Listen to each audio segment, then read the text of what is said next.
Okay, this presentation looks at the ways in which organisations have internal controls, and specifically looking at financial control. So from this, we are going to understand what is meant by financial control, explain methods, and the first one we're going to look at is a budget.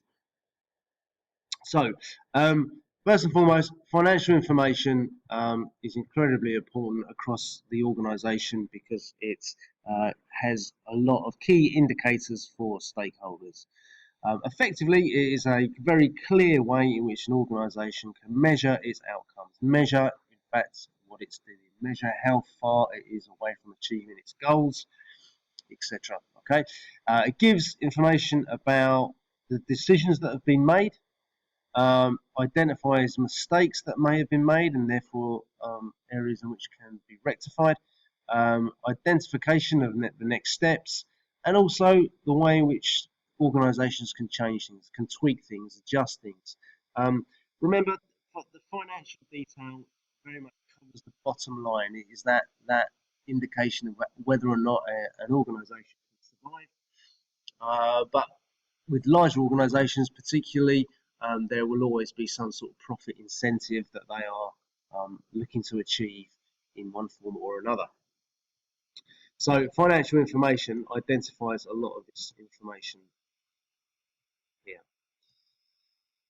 So within it isn't it's a way of having organisations having their own controls, internal controls. So it provides limits in which organisations can work to. So if they know they can only spend $1,000 in maybe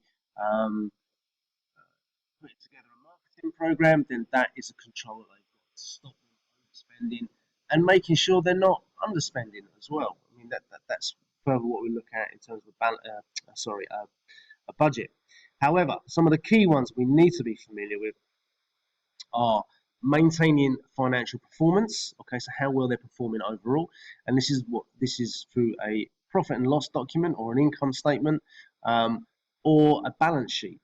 Okay, so profit and loss, we'll look at these in a lot more detail. Profit and loss shows the level of profit or loss over a given period of time, and a balance sheet compares what a company owns with what a company owns. Now, as a company or an organisation is ongoing, very often it has key budgets in which it works to, so these are very strict controls on how much they can spend. At the same time, what works in the opposite way is like a cash flow forecast, and that monitors the amount of money that they expect to be receiving. So it works the other way. Budgets tend to be with costs, cash flow tends to be with revenue. And overall, it's a great way, as sort of mentioned previously, to monitor management and workers' performance. You can directly link management performance and workers' performance of these financial goals, which are very often tied up with something like a SMART objective. Okay, so just to move on. Okay, so as a control process, largely what organisations tend to do is implement their financial information into the control process. So to design the control process, carry it out, they check and measure the results. And this is something which really has the advantage with this quantitative approach of financial information. Okay, numbers are either right or wrong, and they're very easy to see how far away they are from the error, or from the correct path. And for that reason, it's a good way to modify the process and therefore minimize the mistakes. So really, all this financial information is a fantastic way of implementing controls. So to move on, okay, the first one we're going to look at is a budget. Okay, so these are used to monitor costs. These are very commonly brought up in the exam.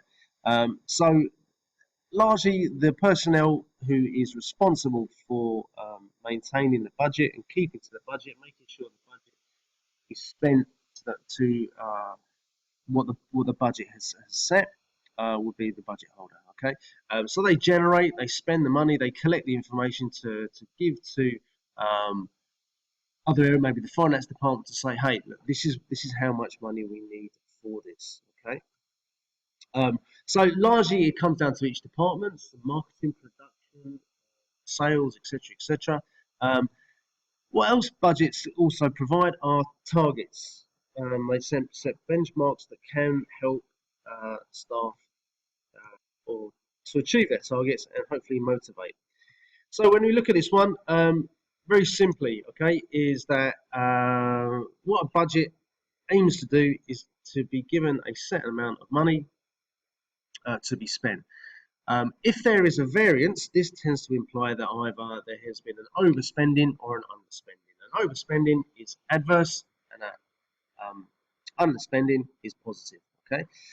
However, that being said, variance is not a good thing, okay? Because really, in a budget, you want to be setting aside an amount of money which is going to be spent specifically for that purpose. Okay, if it is either overspent or underspent, it would show a poor ability to plan.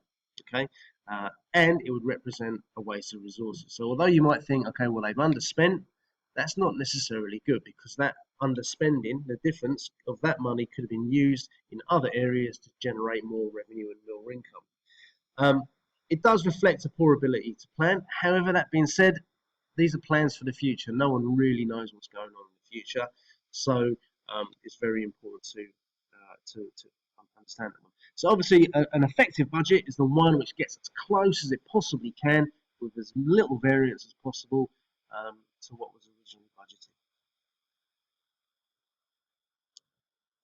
Okay, so here, this is an example of a budget here. Okay, so we've got January. So as we can see, this is put over a month. B stands for budget, A stands for actual, and V stands for variance. So as we can see here, they plan to spend 40,000 on wages. They actually spent 30,000. So although you think, oh well, that's favourable, that 10,000 could have been used to, maybe employ better workers, more effective workers, whatever it might be, to be able to generate more income. Likewise, rent is left the same, so that's easy to budget. Maybe rent is quite an easy one to budget because it tends to be a fixed cost. It doesn't tend to change. Other is a very ambiguous term, but we can see once again, once again that has they've spent more than they thought. So on the hand, overall, we can see as a total we have got, they've still got, from a overall budget point of view, they've still got $9,000 sitting there that effectively could have been utilised in another area. So this is an example of the budget overall, and as mentioned before, the idea of variance really illustrates that if there is variance, there is issues in the planning. Ideally, in the perfect world, you would have no variance, because that would show that you spent everything to the maximum of its ability, and hopefully the corresponding revenue generated would be at its optimum